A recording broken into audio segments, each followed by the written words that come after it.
आज का अपना टॉपिक है सेंट्रल डोग्मा।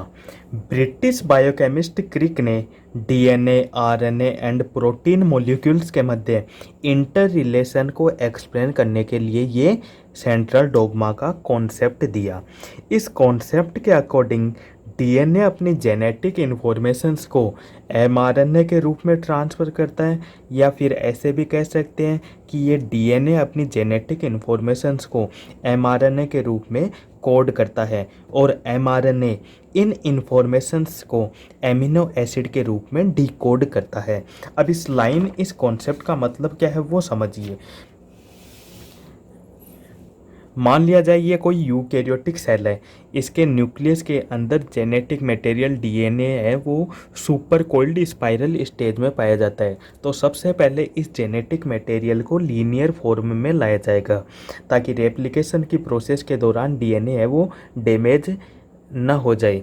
रेप्लिकेशन की आवश्यकता इसलिए पड़ रही है कि अगर कोई सेल डिवाइड होना चाह रही है तो उसके जेनेटिक मटेरियल का भी डिवाइड होना ज़रूरी है, ताकि जो बनने वाली सेल्स है, जो बनने वाली डॉटर सेल्स है, उनमें जीन्स का ट्रांसफ़र हो सके और वो एक प्रॉपर फंक्शंस कर सके।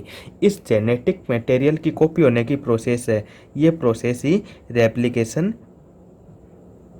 कहलाती है, जो कि सेल डिवीजन की एस फेज में होती है। अब इस डीएनए को अनवाइंड स्टेज में लाया जाएगा ताकि जो न्यूक्लियोटाइड की सीक्वेंस है वो इजीली आइडेंटिफाई हो सके।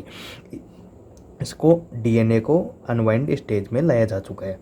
अब इस एक स्ट्रैंड के ऊपर जो न्यूक्लियोटाइड की सीक्वेंस प्रेजेंट होगी उसकी कॉम्प्लीमेंट्री सीक्वेंस ही दूसरे स्टैंड पर प्रेजेंट है। जैसे इस वाले स्टैंड पर थाइमिन है तो इस वाले स्टैंड पर एडेनिन आ गया, ठीक है। यानी इस स्टैंड के ऊपर जो न्यूक्लियोटाइड की सीक्वेंस है उसकी कॉम्प्लीमेंट्री सीक्वेंस उसके सामने वाले स्टैंड पर प्रेजेंट होगी, और ये कॉम्प्लीमेंट्री सीक्वेंस वाला स्टैंड है ये अपनी कॉपी को एमआरएनए के रूप में ट्रांसफ़र करेगा। बस अंतर आ जाएगा, डीएनए में थाइमिन आता है, आरएनए में थाइमिन के स्थान पर यूरेसिल आ गया। यानी इस वाले स्टैंड ने अपनी कॉपी को एमआरएनए के रूप में ट्रांसफ़र कर दिया, या इस वाले स्टैंड ने अपनी जेनेटिक इन्फॉर्मेशंस को एमआरएनए के रूप पर कोड कर दिया। यानी डीएनए से एमआरएनए का फॉर्मेशन हो गया। ये प्रोसेस कहलाती है ट्रांसक्रिप्शन।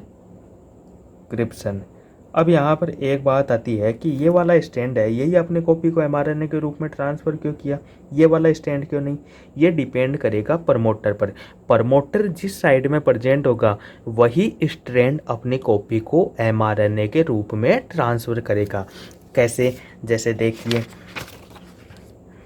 ये एक, ठीक है, इस वाले स्टैंड के ऊपर प्रमोटर प्रेजेंट है। प्रमोटर का मतलब है न्यूक्लियोटाइड की एक स्पेसिफिक सीक्वेंस है जो ट्रांसक्रिप्शन की प्रोसेस को इनिशिएट करने का काम करती है। इस वाले स्टैंड पर प्रमोटर है तो इसकी कॉम्प्लीमेंट्री सीक्वेंस इस वाले स्टैंड पर प्रेजेंट होगी। अब एक ध्यान रखने वाली एक चीज़ ये है कि एमआरएनए का सिंथेसिस है वो डीएनए के एक ही स्ट्रैंड पर होता है जिसे टेम्पलेट स्ट्रैंड कहते हैं। टेम्पलेट स्ट्रैंड वो होता है जो प्रमोटर के सामने वाला, यानी ये प्रमोटर है, इसके सामने वाला स्ट्रैंड ये टेम्पलेट स्ट्रैंड कहलाएगा, और ये वाला स्ट्रैंड नॉन टेम्पलेट।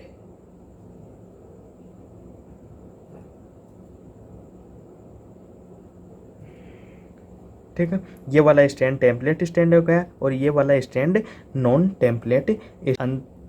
अब ये कॉम्प्लीमेंट्री सीक्वेंस तो इसकी है लेकिन कॉपी किसकी है? इस वाले स्टैंड की। यानी इस वाले स्टैंड ने अपने जेनेटिक इन्फॉर्मेशंस को इस स्टैंड के ऊपर ट्रांसफ़र कर दिया या कोड कर दिया। इस कारण इस स्टैंड को कोडिंग स्टैंड भी कहते हैं और इस वाले स्टैंड को नॉन कोडिंग स्टैंड भी कहते हैं। अब बस अंतर आ जाएगा, डीएनए में थाइमिन होता है, आरएनए में थाइमिन के स्थान पर यूरेसिल आ जाता है। अब ये कॉपी तो ये कॉम्प्लीमेंट्री सीक्वेंस तो इसकी है लेकिन कॉपी किसकी है? इस वाले स्टैंड की। यानी इस वाले स्टैंड ने अपने जेनेटिक इन्फॉर्मेशन को इस स्टैंड के ऊपर ये कोड कर दिया या ट्रांसफ़र कर दिया, और इस वाले स्टैंड के ऊपर एमआरएनए का सिंथेसिस हो रहा है। यानी इस स्टैंड का कोई महत्व है, इस कारण इसे स्ट्रैंड को सेंस स्ट्रैंड भी कहते हैं और इस वाले स्ट्रैंड को नॉन सेंस स्टैंड भी कहते हैं, और ये mRNA सेपरेट हो जाएगा। अब प्रमोटर इस साइड में प्रेजेंट है तो इसकी कॉम्प्लीमेंट्री सीक्वेंस, अब प्रमोटर इस साइड में प्रेजेंट है तो mRNA का सिंथेसिस इस साइड में हो रहा है, अगर प्रमोटर इस साइड में होता तो mRNA का सिंथेसिस इस साइड में होता। अब ये जो mRNA का फॉर्मेशन हुआ है, अब जो ये mRNA का फॉर्मेशन हुआ है उस पर न्यूक्लियोटाइड की बहुत सारे सीक्वेंस प्रेजेंट है। इन 3 न्यूक्लियोटाइड को सीक्वेंस है ये कोडोन कहलाता है। कोडोन एक स्पेसिफिक स्ट्रक्चर है जो एमिनो एसिड को कोड करने का काम करती है। टोटल 64 कोडोन होते हैं, उनमें से 61 कोडोन है ये एमिनो एसिड को कोड करने का काम करती है, और इनमें भी एक कोडोन है AUG जो मिथ्योनिन को कोड करता है। यानी ये जो कोडन है वह किसी भी प्रकार के एमिनो एसिड की चेन है उसको स्टार्ट करने का काम करता है, इस कारण इस कोडोन को स्टार्ट कोडोन भी कहते हैं। बाकी बचे हुए 3 कोडोन है UAA, UAG, UGA, ये किसी भी प्रकार के एमिनो एसिड की चेन हो उसको स्टॉप करने का काम करता है, इस कारण इसे स्टॉप कोडोन भी कहते हैं। अब ये वाला एमिनो एसिड जैसे मान लिया जाए ये वाला कोडोन है, मान लिया जाए मिथ्योनिन को कोड कर रहा है, ये वाला कोडोन है मान लो सेरीन को कोड कर रहा है, ये वाला कोडोन है मान लो या चाहे वेलिन को कोड कर रहा है। एक एमिनो एसिड है दूसरे एमिनो एसिड से पेप्टाइड बॉन्ड के द्वारा जुड़ा रहता है। जैसे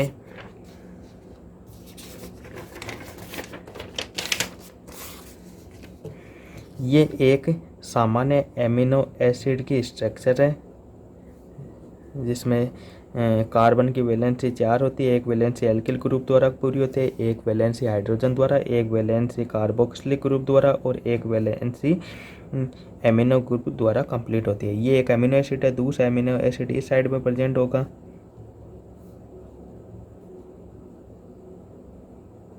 अब इस एक एमिनो एसिड का जो कार्बोक्सिलिक ग्रुप है उसका OH ग्रुप, कार्बोक्सिलिक समूह का OH ग्रुप, और इस तरफ वाले जो एमिनो एसिड है उसके एमिनो ग्रुप का H, ये दोनों मिलकर वाटर का एक मॉलिक्यूल्स रिलीज करेंगे, और मॉलिक्यूल्स रिलीज करने के बाद में जो बॉन्ड बनेगा वो बॉन्ड पेप्टाइड बॉन्ड कहलाएगा। एक पेप्टाइड बॉन्ड यहाँ बनेगा, एक यहाँ बनेगा, एक यहाँ बनेगा, बहुत सारे बनेंगे, बहुत सारे के लिए पॉली वर्ड काम में लिया जाता है, यानी पॉलीपेप्टाइड बॉन्ड का फॉर्मेशन होगा, और वो सारे के सारे बॉन्ड एक चेन के रूप में बनेंगे, इस कारण इसे पॉलीपेप्टाइड चेन कह दिया जाता है। और वो एमिनो एसिड की पॉलीपेप्टाइड चेन ही क्या है, प्रोटीन कहलाती है। लेकिन ये प्रोटीन की प्राइमरी स्ट्रक्चर है, ये और ज़्यादा कोल्ड होगी, प्रोटीन की सेकेंडरी स्ट्रक्चर बनेगी, और ज़्यादा कोल्ड होगी, टर्सरी स्ट्रक्चर बनेगी, यानी एक फंक्शनल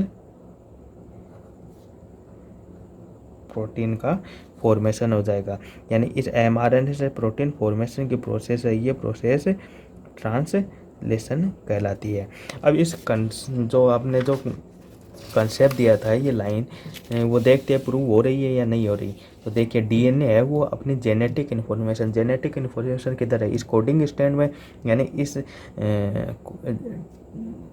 कोडिंग स्टैंड के अंदर जो जेनेटिक इन्फॉर्मेशन है वो mRNA के रूप में ट्रांसफ़र होगी, और mRNA इन इन्फॉर्मेशंस को एमिनो एसिड के रूप में डिकोड करेगा, यानी अपनी जो डेफिनेशन है वो प्रूव हो चुकी है। अभी इस कॉन्सेप्ट के अकॉर्डिंग जेनेटिक इन्फॉर्मेशन का फ्लो है वो यूनिडायरेक्शनल हो रहा है। यूनिडायरेक्शनल कैसे, जैसे DNA से RNA का फॉर्मेशन हो रहा है और RNA से प्रोटीन का फॉर्मेशन हो रहा है। तो अपन नेक्स्ट देखेंगे इसमें types of genetic information flow.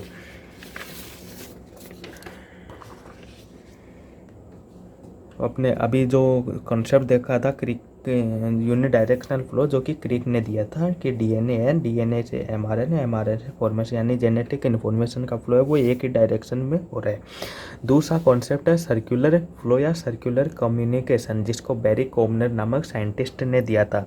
इन्होंने ये कहा कि जो जेनेटिक इन्फॉर्मेशन का फ्लो है वो यूनि डायरेक्शनल नहीं होकर कम्युनिकेशन जो सर्कुलर फॉर्म में होता है, कि जैसे DNA है, DNA से RNA का फॉर्मेशन हो गया, RNA से प्रोटीन बन गई। अब और ज़्यादा प्रोटीन की आवश्यकता है तो ये प्रोटीन अपनी इन्फॉर्मेशन RNA को देगा, RNA ये इन्फॉर्मेशन DNA को देगा, ऐसे इन्फॉर्मेशन का फ्लो सर्कुलर फॉर्म में चलता रहेगा। एक तीसरा कॉन्सेप्ट और दिया गया है रिवर्स फ्लो का, जो कि टेमिन ने 1970 में दिया था।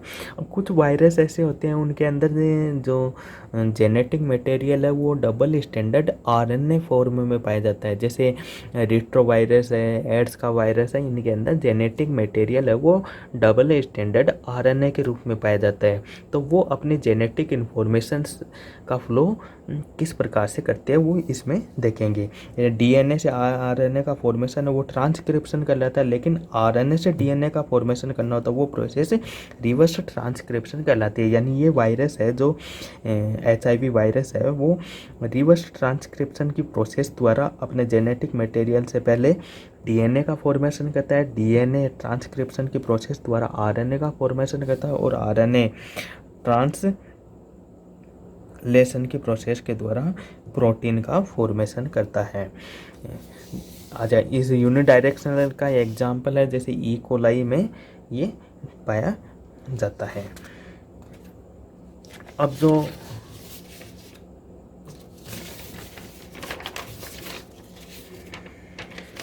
ये तीनों प्रोसेस है एक प्रोकैरियोटिक यूकैरियोटिक सेल में कहाँ होती है वो देखेंगे। मान लिया जाए ये कोई प्रोकैरियोटिक सेल है और ये कोई यूकैरियोटिक सेल है। यू का मतलब हो गया वेल डेवलप्ड और कैरियोट्स का मतलब न्यूक्लियस, यानी ऐसी सेल जिसके अंदर वेल डेवलप्ड न्यूक्लियस पाया जाए वो यूकैरियोटिक सेल कहलाती है। वेल डेवलप्ड का मतलब हो गया न्यूक्लियस के जो जेनेटिक मटेरियल है उसके चारों तरफ मेम्ब्रेन पाई जाती है। तो इसके अंदर रेप्लिकेशन और ट्रांसक्रिप्शन की प्रोसेस है वो इस न्यूक्लियोप्लाज्म या न्यूक्लियस के अंदर होती है। ट्रांसक्रिप्शन की प्रोसेस के द्वारा जो आरएनए बनेगा वो आरएनए अपने साथ प्रोटीन फॉर्मेशन के लिए जेनेटिक इन्फॉर्मेशन लेकर साइटोप्लाज्म में आएगा। साइटोप्लाज्म में इसलिए क्योंकि प्रोटीन फॉर्मेशन के लिए जो भी राइबोसोम या एमिनो एसिड की रिक्वायरमेंट होती है वो साइटोप्लाज्म में प्रेजेंट होती है, और ये आरएनए अपने साथ जेनेटिक इन्फॉर्मेशन लेके आ रहा है, इस कारण इसे मैसेंजर आरएनए कहा गया है। और ये जेनेटिक इन्फॉर्मेशन लाके ट्रांसलेशन की प्रोसेस के द्वारा प्रोटीन का फॉर्मेशन वो साइटोप्लाज्म में करेगा। यानी रेप्लिकेशन और ट्रांसक्रिप्शन की प्रोसेस है वो इस न्यूक्लियोप्लाज्म में हो रही है और ट्रांसलेशन की प्रोसेस इस साइटोप्लाज्म में हो रही है। और इन यूकैरियोटिक सेल के अंदर जो जेनेटिक मटेरियल है वो सुपरकोइल्ड स्पाइरल स्टेज में पाया जा रहा है।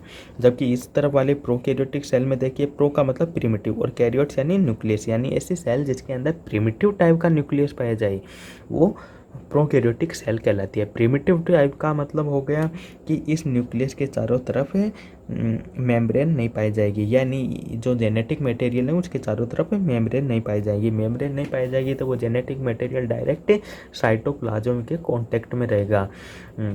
और ऐसा जो जेनेटिक मटेरियल है वो जीनोफोर या न्यूक्लियोइड कहलाता है। और इसका जो जेनेटिक मटेरियल है जो प्रोकैरियोट्स का सर्कुलर और नेक्ड टाइप का पाया जाता है। तो इसके अंदर जो जेनेटिक मटेरियल है वो डायरेक्ट साइटोप्लाज्म के कांटेक्ट में रहेगा। तो रेप्लिकेशन हो चाहे ट्रांसक्रिप्शन हो चाहे ट्रांसलेशन, सारी की सारी प्रोसेस है वो साइटोप्लाज्म में ही कंप्लीट होती है।